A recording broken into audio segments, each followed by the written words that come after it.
Afternoon. Good afternoon. Regarding borrowing, $9.9 billion is 98% of the estimated $10.1 billion revenue shortfall. So does this obviate the need for federal cash grants? Have you received word that that cash absolutely won't happen? And the Senate President has said that to support borrowing, he'd need to know which taxes would increase and by how much to repay the bonds. What are the details on that? Thank you. Thank you.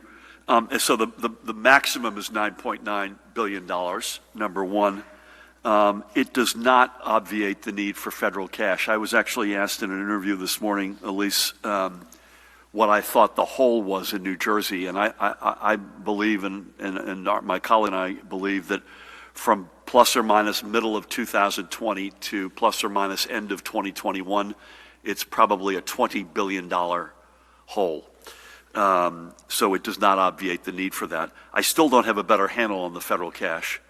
I would assume what I think anyone would assume, with this virus ravaging so many states, the probability of something happening is probably, sadly, for all the wrong reasons, going up.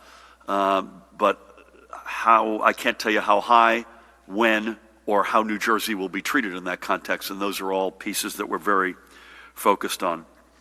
We did not, at the end of the day, get into a discussion of revenues as it hinged on this, and that's not because the Senate President is not interested in that discussion, nor because I'm not or the Speaker isn't. That just wasn't the linchpin here at the end of the day that got it done. And I think, in fairness, everybody recognizes the need for the borrowing, as painful as it is, and none of us feel, we don't wake up, as I've said many times, reflexively, hey, let's go out and borrow more money. But we know we don't have a choice, even with federal cash. But I think, in fairness, it took us a little bit longer because we wanted to make sure, I don't want to put words in other people's mouths, but the checks and balances and the relationship that we currently, and I think New Jersey does this better than any other state in terms of budgeting process, that process between the executive branch held sacrosanct inside of the borrowing. So details on that later, but revenues was at the end of the day, were not the discussion. That's on the table for sure. So as I said, borrowing, federal cash, and the gamut of revenue alternatives have got to be on the table in these unprecedented times. Matt, anything you want to add, or you go with that?